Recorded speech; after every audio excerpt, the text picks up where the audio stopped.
El mismo debe realizarse conforme lo prescribe el artículo 270 del Código Ritual, el cual, y también siguientes y concordantes.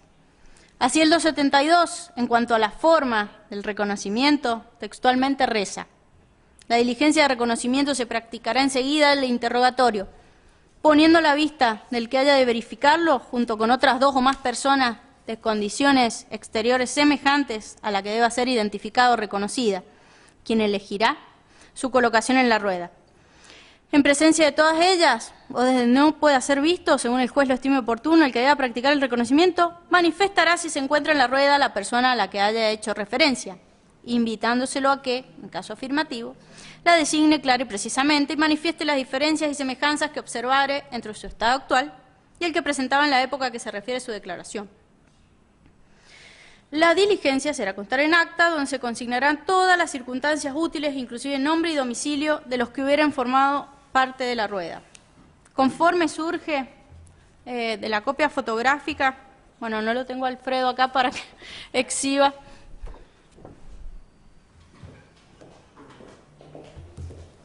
Gracias, doctor.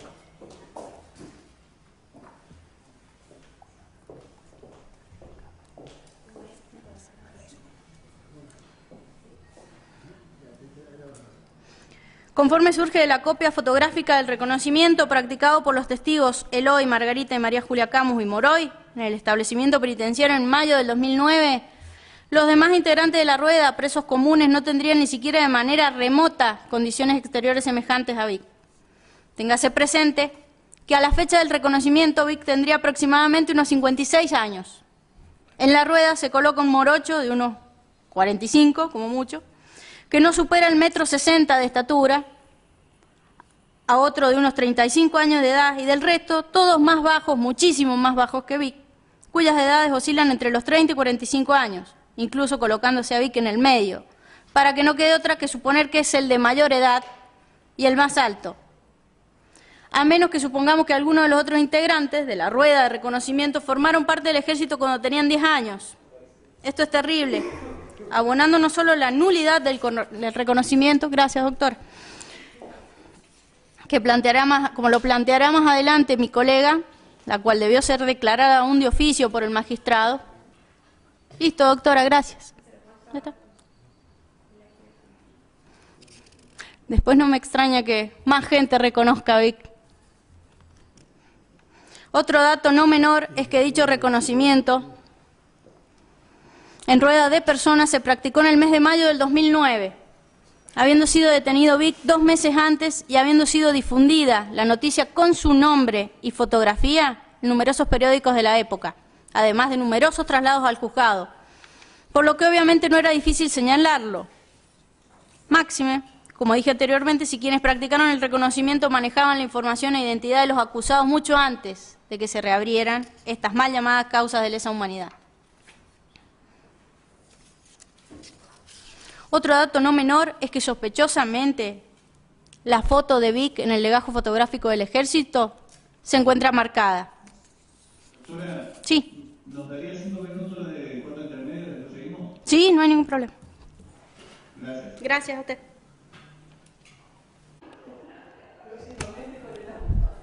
¿Ahí se escucha? Sí. Bien, continúo. Otro dato no menor es que sospechosamente la foto de Vic, la del legajo, se encuentra también marcada, como lo puntualizará mi colega.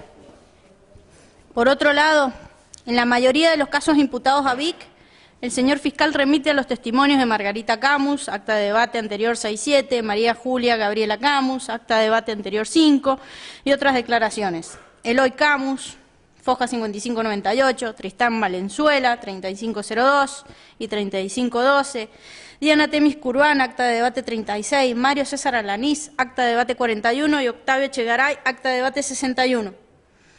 Analizando esta prueba surge todo lo contrario a lo que el señor fiscal pretende aseverar.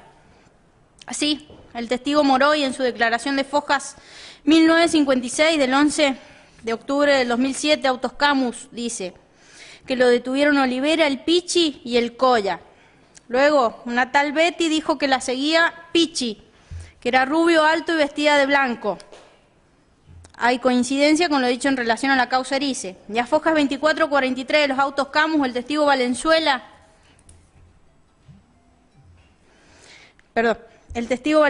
no indica a Vic como el que vestía de blanco. De lo expuesto surge con claridad meridiana que la persona que los testigos indican como el teniente Vic no es mi asistido. Asimismo, el testigo Eloy Camus dice sobre Vic, a quien confunde con un rubio alto de ojos claros, que como vimos no es el de la foto, que firmó una constancia por lo que llevaban a foja 390 y 393 de este allanamiento del 24 de marzo del 77, que como dije Vic no estaba en la provincia, que lo empujó. Y luego, según el acta 33 del 26 de febrero del 2018, cuando declara en la causa Erice, dice que Vic firma una constancia a pedido de su padre, constancia que desconocemos su existencia, atento a que no se aportó dicha prueba al proceso.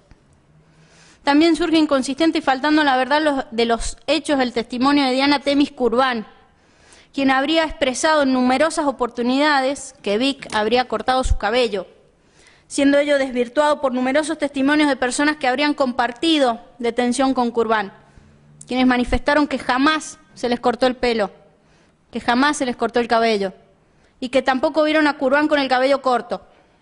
Sin perjuicio de ello, la declarante habría sindicado en una poco creíble versión al imputado Vic como autor de numerosas vejaciones, incomprobables desde cualquier punto de vista, atento a que no poseen la más mínima probanza que las avale.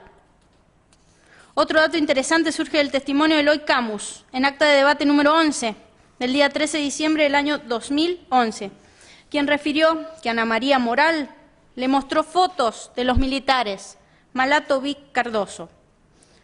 Esta defensa compulsó el audio correspondiente a dicha audiencia y en realidad no menciona a Vic, sí a otros militares, agregando que se trataba de fotos carnet. Eso surge del audio, no del acta.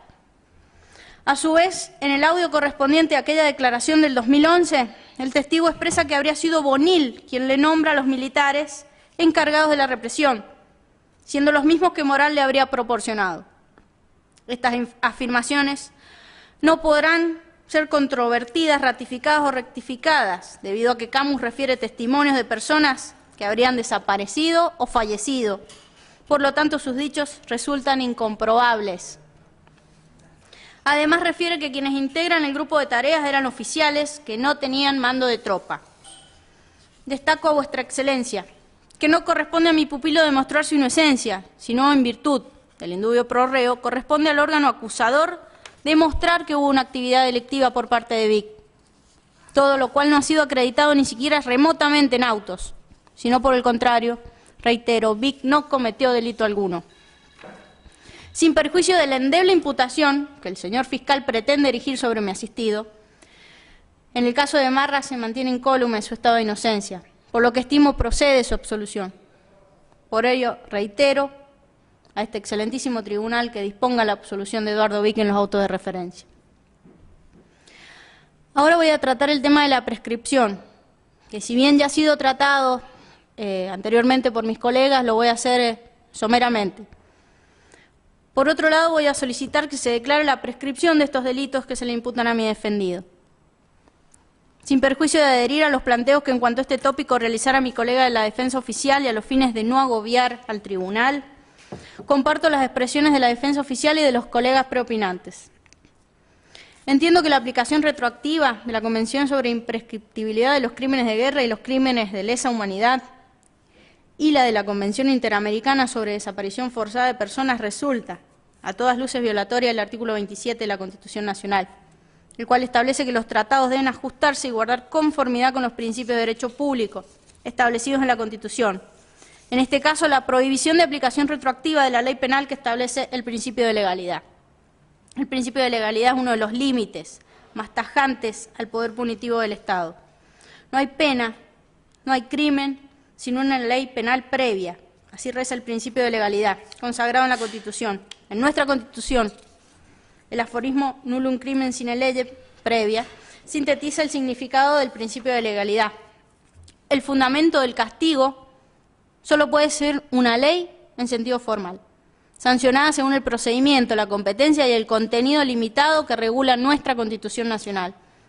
Y obviamente que esté vigente al momento de la comisión del hecho y que prevea como delito la conducta reprochada. Se trata de una garantía sustantiva que delimita el poder punitivo del Estado en todo su alcance.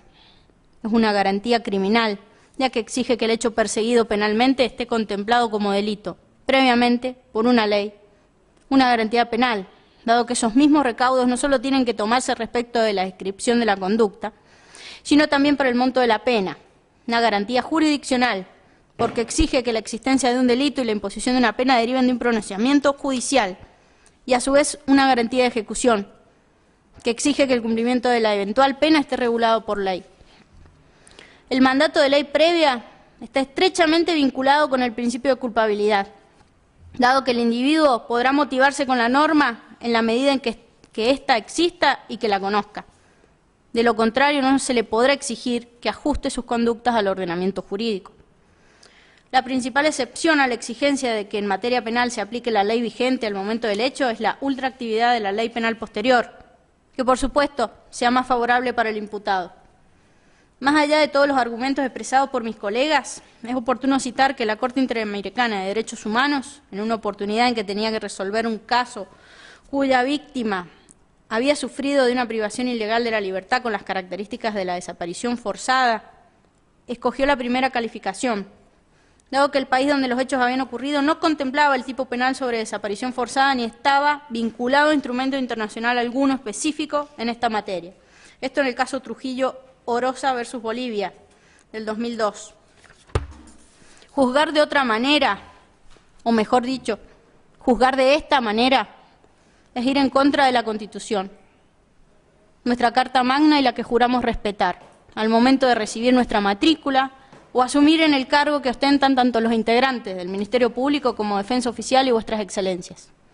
No respetar esto es no respetar el derecho, ni mucho menos la justicia, o el ideal de justicia por el que todos bregamos. También voy a rechazar la imputación de delitos de abuso deshonesto. Esto, el pedido de condena de mi asistido en orden a los delitos de abuso deshonesto en perjuicio de Margarita Camus y Elida Páez. En relación a esta gravísima imputación, voy a destacar que de modo alguno el fiscal ha podido desvirtuar la presunción de inocencia de Vic. Esencialmente, la acusación del Ministerio Público resulta a todas luces indeterminada, desproporcionada e infundada, en cuanto no se describe cuál es la conducta que habría desplegado Vic, que habría constituido el abuso. Y esto lo vengo diciendo desde que comencé el alegato. Todavía no sé de qué se lo acusa. Por lo tanto, no se entiende cómo puede atribuirse la figura de abuso deshonesto con la vaguedad con que el fiscal llevó adelante la acusación. Algo así como acuso porque acuso, para no errarle, mejor metemos a todos en la misma bolsa. Total, ¿para qué vamos a investigar, no? Y realmente conocer qué pasó si ya tenemos cocinados a estos pobres tipos. Acusemos así, sin describir el hecho, sin describir las circunstancias de modo, tiempo y lugar, la conducta desplegada por Vic, el momento consumativo, ciertamente, totalmente incierto hasta ahora.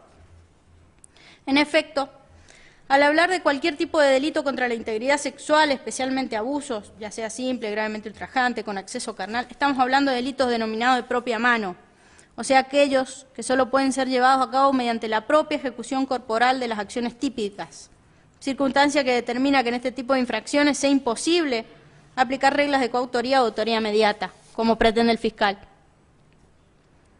En este sentido, y para no ser sobreabundante en virtud de que tal planteo ha sido excelentemente expuesto por mi colega de la Defensa Oficial, el doctor Chervín, cuyos argumentos en cuanto a este tópico comparto y doy por reproducidos en honor a la brevedad, solamente voy a afirmar, como bien lo sostiene entre otros 10 ripoles, que en esta clase de delitos el tipo penal presupone un comportamiento corporal o personal que el autor debe ejecutar por sí mismo y de modo inmediato, dado que sólo así realizará el contenido de lo injusto de la acción específica de esta clase de delitos. Por ello, sorprende que se acuse a Vic del delito de abuso deshonesto, previsto en el 127 del Código Penal en perjuicio de Margarita Camus y Elida Páez.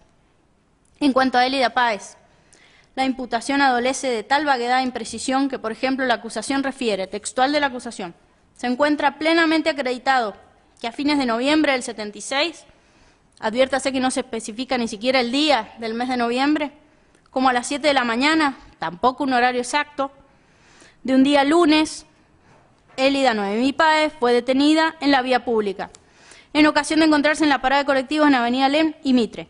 La detención fue realizada por 2 personas vestidas de civil que bajaron de un automóvil 128 color crema, sin poder precisar. Además del color o marca del vehículo, tampoco especifica a qué fuerza pertenecían, o si se trataba de policías, militares, gendarmes o compañeros guerrilleros de la agrupación Montoneros a la cual pertenecía Elida Páez. Además, es oportuno mencionar que en la documentación del D2 se observa un informe remitido por el teniente coronel Faustino Suárez, jefe de la policía, al juez del tercer juzgado del crimen, mediante el cual se informó que el Fiat 128, abandonado el 1 de febrero del 77 en la vía pública, supo ser manejado por, y menciona 2 personas que pertenecerían a dicha fuerza policial, en misiones especiales relacionadas con las funciones específicas del D2 o del departamento de D2. Ello se encuentra como prueba en la carpeta B48 color verde, procedimientos realizados por el DIP, foja 729. Además, Vic tampoco fue reconocido por la señora Páez, ni mencionado ni sindicado por persona alguna como autor de los hechos de abuso que el fiscal relata.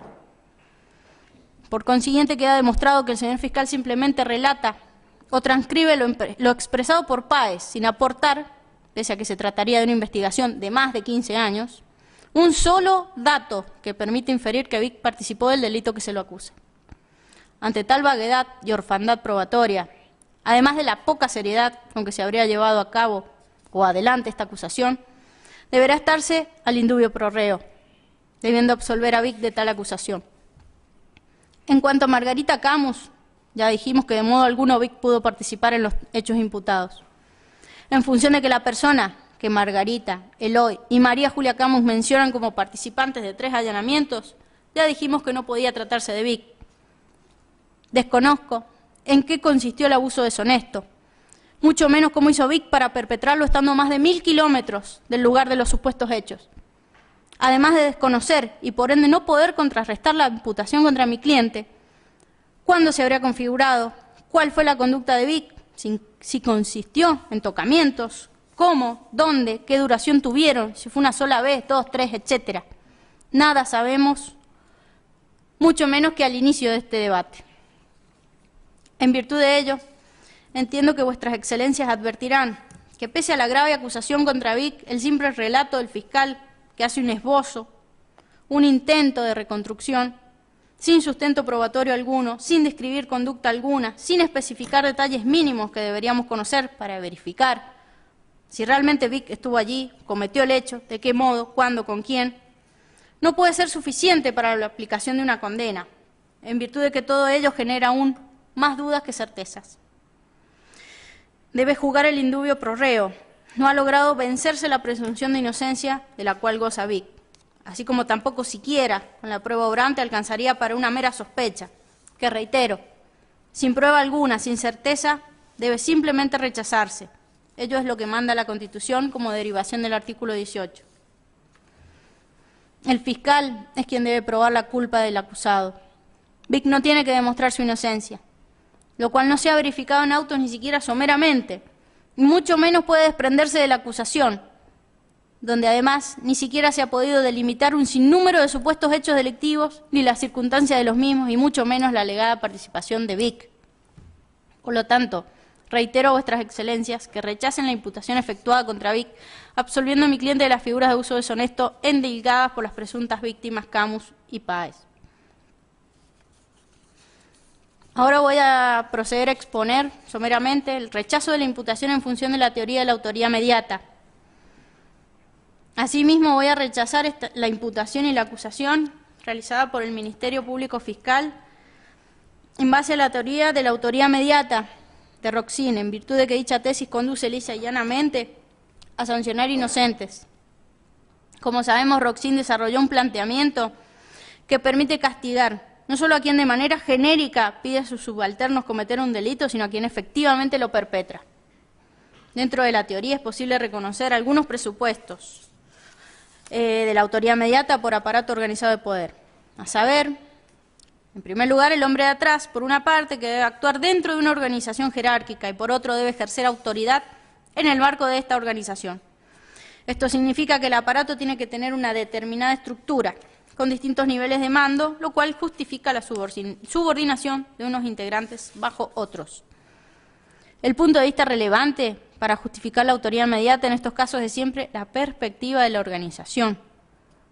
En el caso de mi pupilo, no solo que no ha podido ni siquiera acreditarse someramente la vinculación con los delitos atribuidos, sino que de modo alguno ha podido comprobarse que haya ejecutado como hombre de adelante, por así decirlo, alguno de los hechos endilgados, ni mucho menos que haya impartido orden como el hombre de atrás o autor de escritorio. En la fungibilidad también de los autores directos recae el fundamento central del dominio de la organización.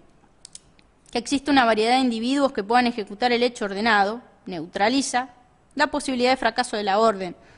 Esto de modo alguno ha podido relacionarse a Vic con la ejecución de algún tipo de delito. Otro supuesto es que el aparato debe ubicarse fuera o alejado del ordenamiento jurídico. Esto se debe a que en una organización respetuosa del orden jurídico la ley mantiene la más alta valoración, por lo que la dictación y realización de órdenes criminales está excluida de antemano. Téngase presente que, como bien lo han dicho mis colegas, el accionar de las fuerzas militares estuvo legitimado por el dictado por parte del gobierno democrático de numerosos decretos que habilitaron el accionar de las fuerzas de seguridad, por lo que hablar de ilegalidad o clandestinidad es incorrecto.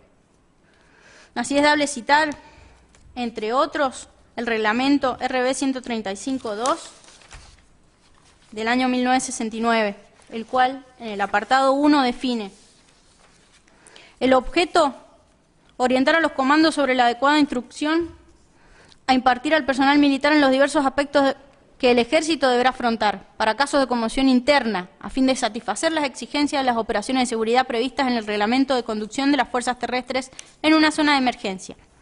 Luego, en la sección 3, menciona el proceder con individuos aislados, en el artículo 1006. Dice: cuando cualquier miembro del Ejército que forme parte de las fuerzas encargadas de mantener el orden tenga motivos para suponer que determinada persona ha cometido un delito, puede detenerlo en el acto, aun cuando no disponga de orden de detención. Para llevar a cabo la detención de un individuo, se deben emplear por lo menos 2 soldados, además de un oficial o suboficial. Dichos acompañantes deben servir de protección al encargado de la detención y estar atentos por la posible aparición de otros individuos que dificulten el arresto. También dice: el oficial o suboficial encargado de una detención, sea en la calle o en el domicilio del causante, se asegurará que el individuo que se detiene es la persona buscada. Todo personal del Ejército encargado de llevar a cabo una detención debe ser enérgico, pero al mismo tiempo cortés. 3. Efectuada la detención de una persona, debe ser revisado el lugar y sus inmediaciones, en busca de pruebas o papeles que puedan haberse desprendido, de cuáles puede haberse desprendido el sujeto. También habla del procedimiento en cuanto a allanamientos. En el artículo 1012, conceptos generales, menciona: la fuerza militar a cargo de una determinada ciudad o parte de ella está autorizada a efectuar allanamientos de oficinas o lugares públicos o domicilios privados, siempre y cuando tenga la semiprueba de que dentro de ella se atente contra la seguridad del Estado o se encuentren personas cuya detención es indispensable a los fines de la situación de conmoción interna con declaración de estado de sitio en el área de conmoción. Se deberá tener en cuenta la conducta de la comisión. El proceder debe ser enérgico y decidido, no dejando lugar a reacciones que retarden o traben el procedimiento. El jefe de la comisión debe ser custodiado y solicitará la presencia de la persona a quien busca, o la autorización para revisar el local, domicilio, etc. El jefe de la comisión establecerá un planeamiento previo al allanamiento para evitar que la comisión sea copada. La entrada del edificio se efectuará por un solo lugar, siendo las demás clausuradas y controladas perfectamente. Este procedimiento se efectuará por lo general de noche, para evitar que los componentes de la comisión, en caso de que se efectúe fuego de armas, no se pongan fuera de combate entre sí. Bueno, y continúa. El 2003 dice: en elementos a llevar, se recomienda contar con palos y cuerdas para el transporte de prisioneros, brazos estirados sobre él y muñecas atadas a los extremos, capuchones para cubrir la cabeza del detenido. Además, megáfonos, sirenas, silbatos permitirán actuar sobre la psicología. Por lo tanto, el accionar de las fuerzas de seguridad se encontraba legitimado por el ordenamiento jurídico de aquella época, por supuesto. También es dable destacar que la autoría no se debe determinar solo respecto del delito, sino también en atención al hecho concreto y a la víctima concreta. Por tanto, la autoría inmediata del hombre de atrás no puede justificarse en que otro agente en un momento futuro y desconocido pudiese llegar a seguir la orden, sin especificar y encuadrar debidamente los hechos de los cuales debería defenderse mi asistido. Tampoco la sola posibilidad de funcionamiento automático de la organización no basta para fundamentar la autoría inmediata, sin llegar siquiera a describir un hecho atribuible a Vic. La atribución, para ser posible, no solo debería el señor fiscal probar la emisión de la orden en su caso, o en su caso, la ejecución por parte de Vic. Y ello de modo alguno ha quedado acreditado en autos. Aún desconozco a quién le dio órdenes Vic, puesto que de la numerosa prueba testimonial rendida no hubo ni un solo soldado que expresara haber recibido una orden de Vic o que Vic haya estado al mando de algún operativo. Justamente porque su grado, primero como subteniente y luego teniente, a diferencia de lo que el señor fiscal dice, son los más bajos en el escalafón militar. Además, ni siquiera ocupó un cargo al frente de alguna compañía, sino que perteneció a una sección dentro de una compañía. No resulta posible afirmar que alguien pueda utilizar a otro que actúa en forma completamente responsable, pues ello no solo contradice el principio de responsabilidad, sino el presupuesto implícito de libertad en la imputación jurídico-penal. Lo que debe quedar claro es que en casos como el analizado siempre se ha condenado a quien dentro de una organización criminal da la instrucción genérica de cometer un delito de un sujeto indeterminado, que un sujeto indeterminado perpetra. Pero ello de modo alguno se acreditó en relación a Vic. Después de 15 años de proceso, de un pedido de declaración de extinción de la acción penal por prescripción del señor fiscal en el 2004, de prisiones preventivas eternas, de procesamientos automáticos, de más de 200 testigos, no existe certeza de la participación de Vic en los hechos, gravísimos por cierto, que se le imputan. No hay una prueba que nos permita, sin lugar a dudas, referir si Vic estuvo dentro de la supuesta represión en San Juan, si Vic ordenó el secuestro de tal o cual, mucho menos pidamos detalles de fechas, modos, etc. Simplemente nos conformemos con la acusación y con los testigos infalibles, que al contrario de toda lógica, con los años recuerdan más detalles, nombres de militares, descripciones, etc. Esta situación, por lo menos no genera dudas al tribunal. A mí me genera muchísimas dudas, y esta etapa final entiendo que no es la etapa de la duda. Ella debió ser superada en los albores de este proceso. Hoy necesitamos certezas que no están, o por lo menos que no existen con respecto a Vic. Sin duda, no puede avalarse una acusación de tales características, solamente amparada en una ficción, en una teoría que brinda los parámetros para la acusación, la cual, por supuesto, lejos de llenar cada requisito de la teoría, simplemente menciona que Vic fue autor inmediato de tal o cual delito, sin precisar a quién le dio la orden, cuándo ejecutó el hecho por sí, cómo, dónde, ante quién. Requisitos mínimos de una acusación. Nada de esto tenemos. Reitero con total desconcierto a esta altura. ¿Cuál fue el aporte funcional de Vic? Ni la acusación ni la prueba rendida en autos podrá responder de manera positiva a ello, porque simplemente no hubo participación ni aporte alguno a ningún tipo de plan criminal. Reitero, la imputación en base a dicha construcción debe rechazar sin límite por este excelentísimo tribunal. De lo contrario, como dije al principio, se estará condenando inocentes, ya que de modo alguno se ha verificado que Vic usara instrumentalmente a una persona para cometer un delito, mucho menos que lo cometiera él mismo. Por ello, adhiriendo lo expuesto por mis colegas de las otras defensas y a los fines de no reiterar conceptos y agobiar al tribunal, rechazo el pedido de imposición de pena en base a la aplicación de la teoría de la autoría inmediata en los aparatos organizados de poder, instando nuevamente la absolución de Eduardo Daniel Vic. Otro tópico a tratar es el referido a la inconstitucionalidad de la prisión perpetua.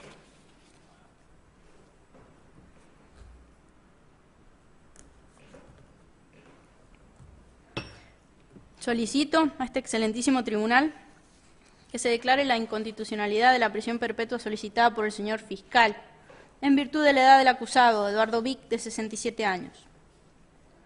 Vick, de 67 años, hace 3 años y medio que se encuentra detenido y alojado en el servicio penitenciario. Considero que la eventual aplicación de una pena perpetua se correspondería por ser una venganza por el posible mal causado, lo cual resulta violatorio del principio de igualdad y proporcionalidad. La posible pena aplicable debe tender a la resocialización y no el castigo.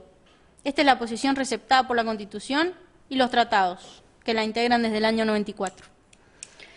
Expresamente, el denominado Pacto de San José de Costa Rica y el Pacto Internacional de Derechos Civiles y Políticos establecen que la finalidad esencial de la pena es la readaptación social del reo.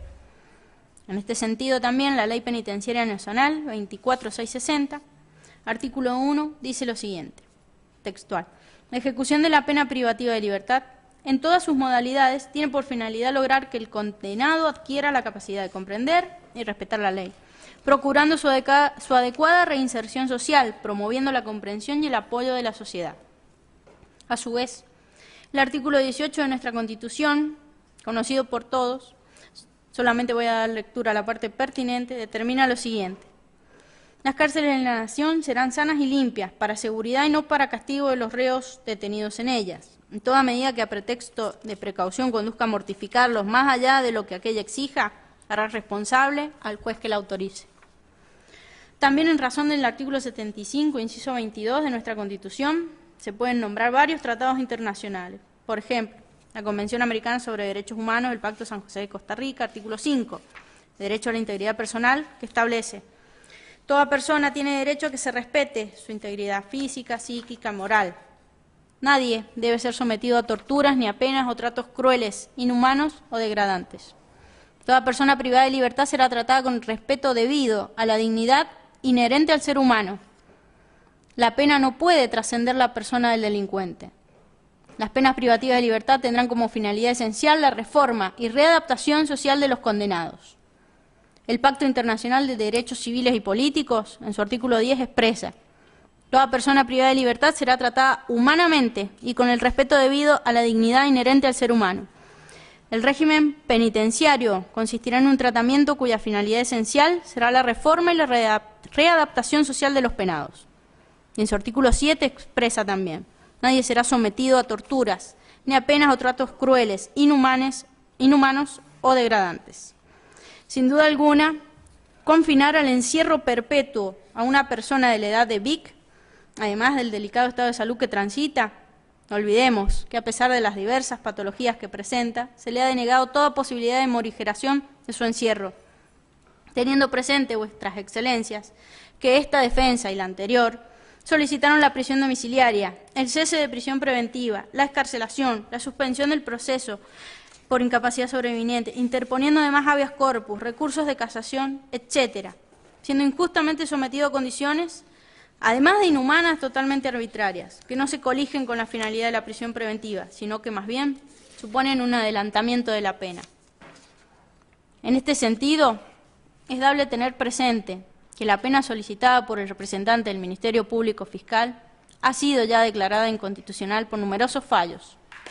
Así en el caso Loaiza Tamayo, a partir de allí en numerosos precedentes. La propia Corte Interamericana de Derechos Humanos estableció que sobre la base de dicho principio, consagrado en el artículo 31.1 de la Convención de Viena, sobre derecho de los tratados, los estados que han ratificado la Convención Americana tienen la obligación de realizar sus mejores esfuerzos para cumplir con las recomendaciones de la Comisión.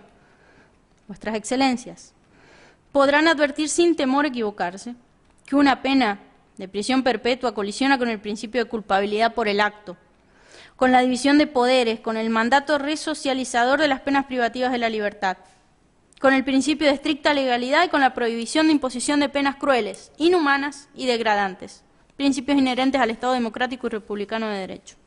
En este sentido, el principio de culpabilidad decimos que se ve seriamente vulnerado, porque la pena fija supone que la relación de un individuo con su hecho es siempre la misma, estandarizada, omitiendo las circunstancias particulares que impliquen un agravamiento o morigeración del reproche. Además, la aplicación de penas de prisión perpetua colisiona con la división de poderes, ya que prescribir una única pena posible, estandarizada, para todos los casos que encuadran dentro de una figura legal, supone vedar al juez la posibilidad de conocer en la resolución de un pleito, y específicamente conocer nada más y nada menos que en la individualización de la pena aplicable. Esto implica que en los hechos el legislador se arrogue el conocimiento de causas pendientes, en transgresión a la división republicana de poderes y lo previsto por el 116 de la Constitución Nacional. A su vez, contraría el mandato resocializador, en virtud de que la Carta Magna adhiere al principio resocializador de las penas privativas de la libertad.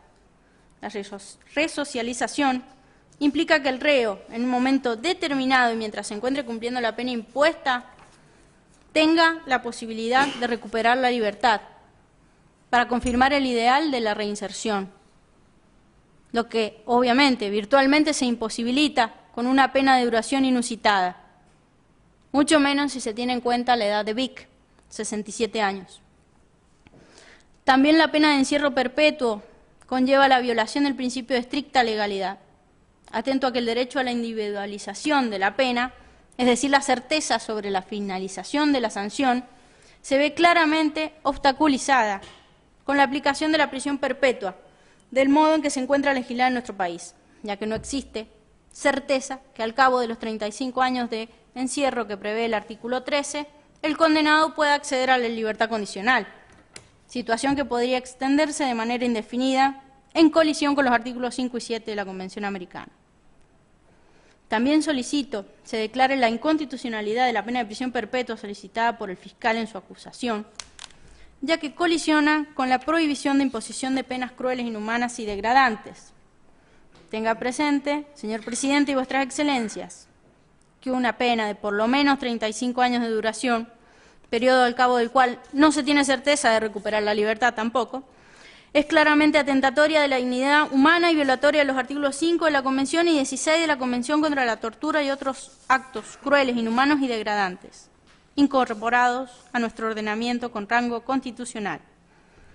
La pena de prisión perpetua solicitada por el señor representante del Ministerio Público Fiscal y prevista por el delito de homicidio agravado por el artículo 80 es conceptual y realmente indefinida y eventualmente finita, para el hipotético caso que el condenado reúna los requisitos previstos en el artículo 13, circunstancia obviamente que no puede ser asegurada a priorísticamente.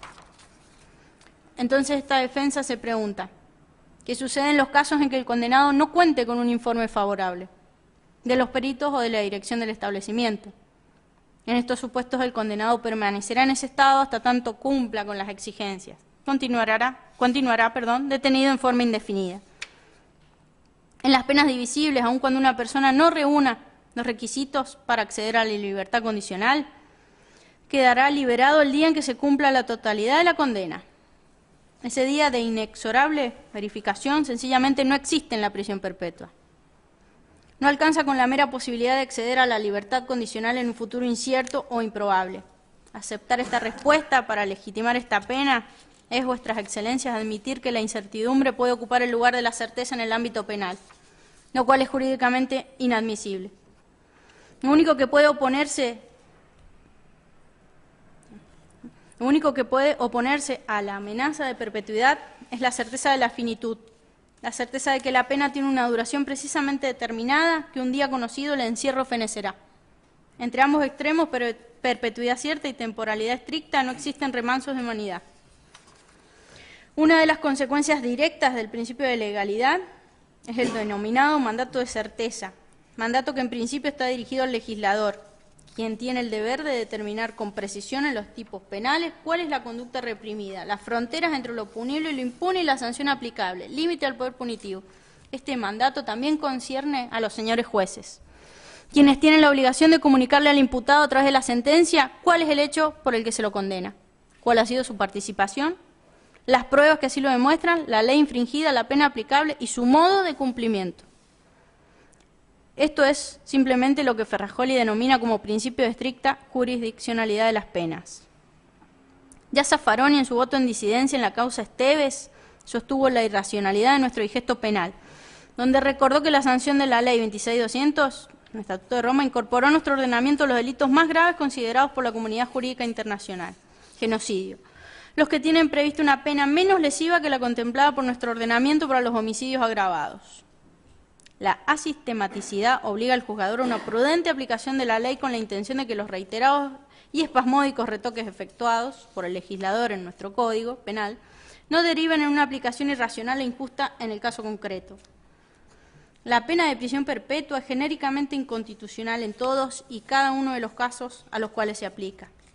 Entiendo que la aplicación de la pena al caso concreto no podrá hacerse prescindiendo de los principios de razonabilidad, proporcionalidad, culpabilidad, prohibición de exceso y mínima suficiencia, que son los principios rectores que informan el mecanismo de individualización de la pena en nuestro sistema penal.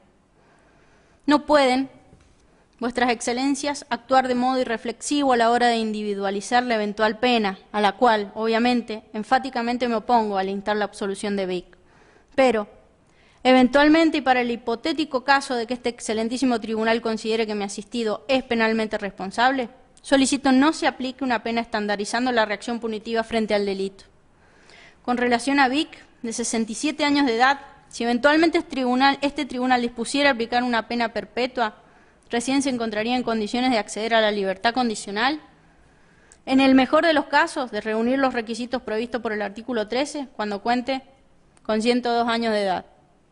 Y teniendo la suerte de poseer tal longevidad, lo que teniendo en cuenta su estado de salud, sin excitación alguna no se comprobará empíricamente. La edad que tendría Vic cuando se encuentre ante la posibilidad potencial e hipotética de solicitar la libertad condicional supera sobradamente las expectativas de vida de nuestro país, que es aproximadamente 75 años. Expectativa que actualmente se ve notoriamente reducida por las condiciones de vida que se encuentra sometido mi asistido dentro del servicio penitenciario, el cual no se caracteriza por garantizar estándares razonables de resguardo de las condiciones de alojamiento y preservación de la salud.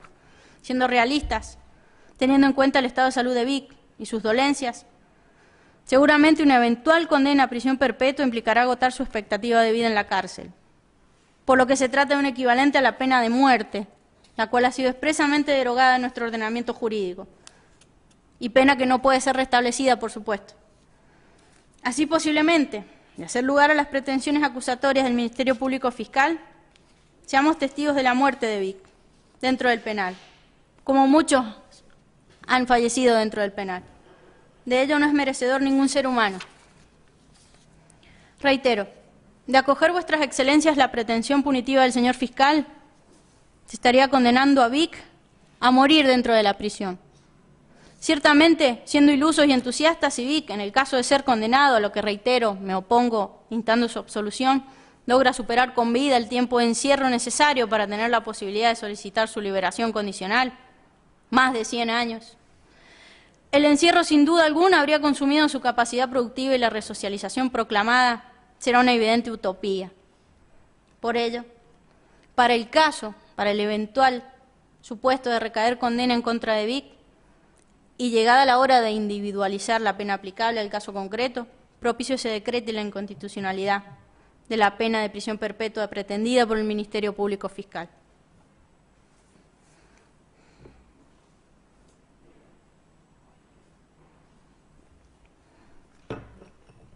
Ahora voy a rechazar también la imputación del delito de asociación ilícita.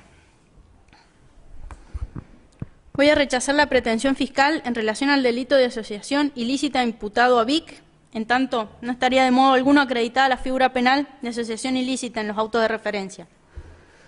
Ello en virtud de que no se cumplirían los 3 requisitos para considerar a mi defendido partícipe de este delito. Tampoco el señor fiscal ha logrado superar con el planteo acusatorio la valla de estos elementos del tipo penal endilgado. El primero consiste en ser integrante de una banda de 3 o más personas. Yo me pregunto, ¿asociación ilícita con quién? No hay pruebas de que participó de la comunidad informativa, ni del mentado grupo de tareas, ni de la patota, ni de ningún otro tipo de operación de tipo táctico o lucha antisubversiva. No hay registros de su contribución a la inteligencia, de ello no hay ningún tipo de constancia, tampoco en su legajo personal. El segundo requisito o propósito colectivo de delinquir no puede inferirse de ninguna constancia documental o testimonial, así como tampoco ha quedado acreditado que forme parte del número mínimo de participantes de la pretendida asociación. En este sentido es oportuno recordar el testimonio de María Josefina Casado de Nasif, testigo víctima, quien sostuvo al declarar que, por los propios comentarios de los gendarmes, Casado supo que las personas que interrogaban eran personal de inteligencia del ejército a quienes llamaban ojos de vidrio, refiriendo varios nombres, entre los cuales no menciona a Vic. Acta de debate número 8. Asimismo, el testigo Mario Lingua, en el acta de debate 34, menciona que tuvo muchas conversaciones con Illanes, con Daniel Illanes, y entre los nombres que se mencionaban no figura Vic. Además agregó que Illanes y Casas escribían un cuento titulado El último viernes, y que entre quienes serían los ojos de vidrio no menciona a mi pupilo. Elida Páez practicó reconocimiento fotográfico señalando personas diferentes de Vic. Nicanor Casas, en acta 17 y testimonial de marzo del 2018, expresó además que la primer fuente de conocimiento quienes brindaban información fueron los gendarmes, quienes les habrían mencionado a algunos militares. José Alberto Tinto refiere que por comentarios de terceros escuchó nombres de Olivera, Vic, de Marchi, aclarando que él nunca los vio. Acta de debate 64. También el testigo Nefa, acta de debate anterior número 7, dice que estaban Gómez, de Marchi y Cardoso y que a ellos los vio, que sabe que estaban Vic y Malato, que de Olivera también se hablaba, que algunos nombres de los militares justamente se los dieron los gendarmes para diferenciarse. Sin perjuicio de ello, jamás se reconoció a Vic. Carlos Aliaga dice que toma conocimiento por gendarmería de nombres de militares, entre los cuales no menciona a Vic. Tristán Valenzuela no ubica a Vic dentro de la patota. Carlos Salgado tampoco menciona a Vic entre quienes habrían formado parte de la represión. Alfredo Rossi declara que por comentarios se decían que estaban Malato y Gómez, entre otros, no mencionando ni reconociendo a Mesistido. Fernando Mo tampoco nombra a Mesistido ni lo ubica en el penal o en algún operativo. César Gioja declara que supo por los gendarmes nombres de militares y en la instrucción en reconocimiento por legajo fotográfico no reconoce a Vic. Flavio Gilbert expresa que por otros detenidos supo de nombres, mencionando 3 personas entre los cuales no se encuentra Vic. Silvia Gilbert tampoco menciona a Vic. Edgardo Fábregas dice que fue detenido por personal policial y menciona también a 4 personas, pero a Vic no lo nombra ni reconoce. Luis Borkowski Vidal menciona intervención policial y no nombra a Vic, ni mucho menos lo reconoce. No lo ubica en ningún operativo ni en ningún allanamiento. Francisco Camacho expresa que los gendarmes le indicaron nombres, entre los cuales tampoco figura Vic. Belisario Albarracín Smith menciona que vio a Malato y que cuando hablaban con los detenidos surgían nombres, pero que estos eran todos supuestos. Tampoco menciona a Vic. Juan Carlos Rodrigo se indica a otras personas. Daniel Illanes dice que por los gendarmes obtuvo nombres, entre los cuales no figura Vic. Y en reconocimientos realizados en la instrucción, no reconoce tampoco a Vic. Elías Justo Álvarez menciona a 2 personas, no menciona a Vic. José Carlos Tinto menciona a 4 personas, entre los cuales no se encuentra Vic.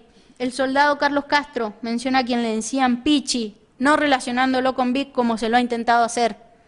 En igual sentido, Waldo Carrizo, Viviano Quiroga, Carlos Jiménez, José Abel Soria, Raúl Cano, Miguel Ángel Neira, Américo Olivares, Víctor Carvajal, Lidia Paparelli, Silvia Eppelman, Rogelio Roldán, Silvia Marina Pont, Pedro Lucero, Jorge Méndez, Dante Félix Carvajal, Antonio D'Amico, Marcial Santana, Susana Leda Casas, Federico Hugo Salazar, Alejandro García, Mario Lucio Tello, Oscar Alfredo Costa, Francisco Martínez, Roberto Guido Monfrinotti, Víctor Florencio Correa, Mauricio Montenegro, Jorge Capela, Eloísa Paris, Alberto Conca, entre otros. El testigo Octavio Tristán Echegaray declaró además que fue asistente de Vic desde enero del 77 hasta mediados de año, que Vic se trasladó junto a su familia a Buenos Aires debido al cáncer terminal que padecía su hija de 2 años, mencionando que Vic era una muy buena persona, destacando además que participó en operativos, el testigo, ¿no?, entre julio y noviembre del 77, es decir, cuando Vic ya no estaba en San Juan. Sin duda alguna, no podemos negar que Vic formó parte del ejército durante la época que se intenta reconstruir en este debate. Ello, sin embargo, no alcanza para sustentar la imputación del señor fiscal. Efectivamente, Vic se desempeñó en el RIM 22 de manera intermitente, teniendo en cuenta los extensos viajes a Tucumán de más de un mes, ambos, las licencias que tomó, algunas de 30 días, además de las sanciones de arresto, que obviamente no fueron mencionadas por el señor fiscal en su alegato. Vic estuvo lejos y no participó de las supuestas escenas de crimen que, dada la falta de precisión y prueba del argumento acusatorio, esta defensa debe imaginar o conjeturar, al igual que lo hace el representante del Ministerio Público Fiscal. Eduardo Vic egresó con el grado de subteniente en diciembre de 1972, el grado de menor jerarquía dentro del escalafón. En San Juan se desempeñó como subteniente y luego teniente, con 23 años de edad. Reitero, no poseía poder alguno, simplemente dichos cargos eran los más bajos dentro de la jerarquía militar. Ello fue aclarado incluso por Vic, al momento de prestar declaración indagatoria en marzo del 2009, cuando Fojas 12-133, en fin, expresa que ha formado parte, ahora textual lo declarado por Vic, de la sección primera de la compañía a cargo del teniente primero López Patterson. Continúa diciendo que en San Juan fue destinado al Monte Tucumano y que en la sección primera cumplió funciones de instructor de 35 soldados, aclarando que ello no debe confundirse con la función de oficial informante, consistente en instruir actuaciones que eran ordenadas por el superior mediante una lista, circunstancia que ha sido aducida por los coimputados en función de que cuando actuaban como instructores generalmente suscribían actuaciones que ya se encontraban redactadas, como ha sucedido con el imputado Arancio o López Marcelo, quienes en modo alguno han estado en contacto con detenidos. Sin embargo, su firma aparentemente aparecería estampada en actas de instrucción cuya falsedad ideológica resulta patente.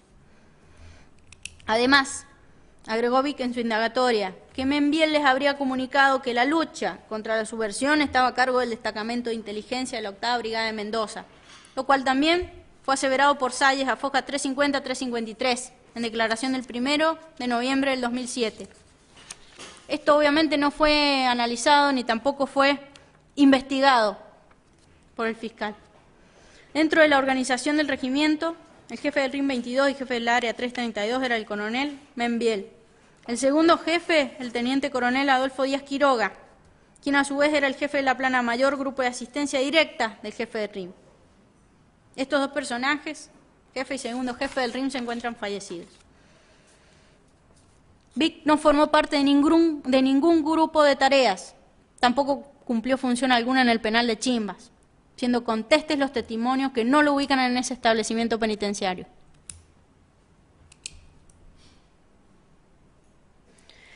Ahora voy a proceder al examen caso por caso de las imputaciones efectuadas por el señor fiscal en su alegato acusatorio contra mi asistido, correspondiente a los autos FMZ 5404/76 denominada Macitelli.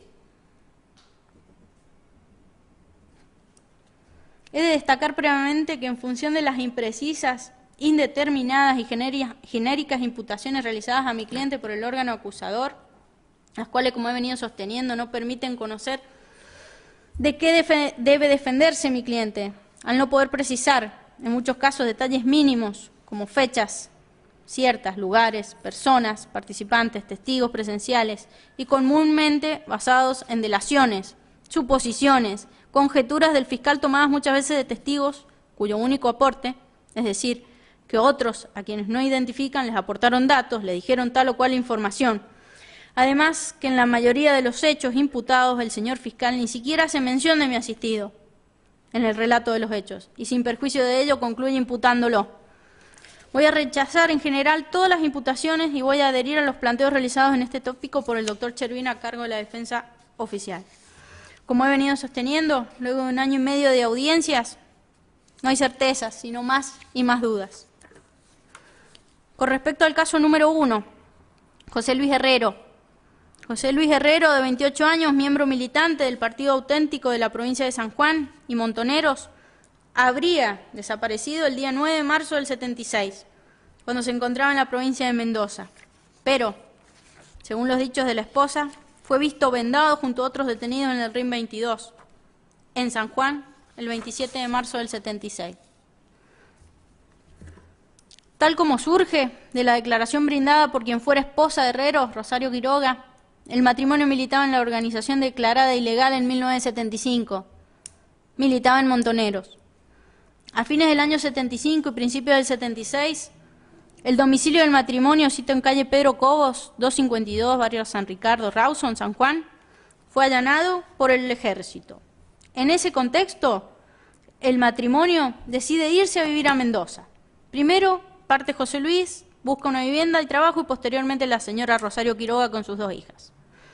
Según Quiroga, el 9 de marzo del 76, ella y la hija menor, María Paula, se despidieron de Herrero en la terminal de ómnibus de Mendoza a las 15 horas aproximadamente. Pasados los días, Rosario Quiroga no tuvo noticia de su marido y entonces le avisó a su suegro, José Herrero, para que viaje a Mendoza y averigüe qué había pasado con él. A lo cual Herrero padre viajó a Mendoza a efectuar averiguaciones respecto de su hijo, se presentó en la pensión donde se alojaba José Luis, en calle General Paz, esquina Mitre, y ahí habló con una mucama, quien le dijo que el día 9 de marzo en la noche habían venido 4 policías a la pensión, los cuales tenían la cédula de identidad de José Luis y que pidieron revisar sus pertenencias, su cuarto. Ello conforme a la declaración testimonial de Rosario Quiroga en audiencia del 9 de febrero del 2018 y constancia de denuncia de José Herrero ante CONADEP número 6741.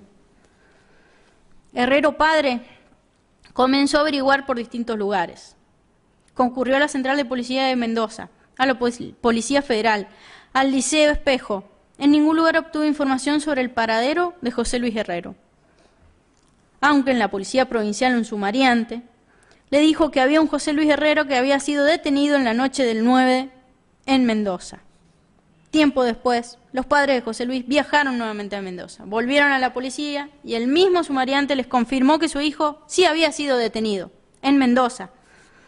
Una vez producido el golpe de Estado, el día 26 de marzo del 76, nuevamente el domicilio del matrimonio Herrero Quiroga, de calle Pedro Cobos, fue allanado, según Quiroga, por comentarios de su suegro.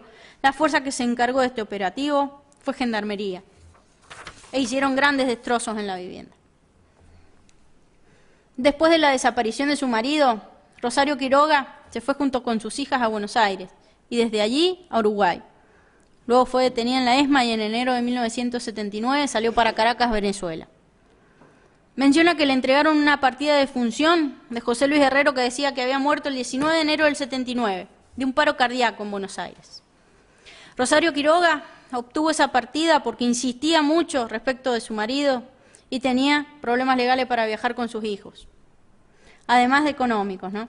Y ella entendió que esta partida de defunción, falsa ideológicamente, fue como una solución para ese momento. Esta partida de defunción llegó a manos de su hermana Elvira Quiroga, residente en San Juan, quien por medio de un sacerdote, Graceli, se logró la legalización de la partida, circunstancia por demás irregular. Respecto a la partida de defunción, posteriormente Quiroga y sus hijas iniciaron acciones legales a fin de declarar su nulidad. Esta situación se concretó en el 2010, tal como consta en la documentación obrante a fojas 68 y 77.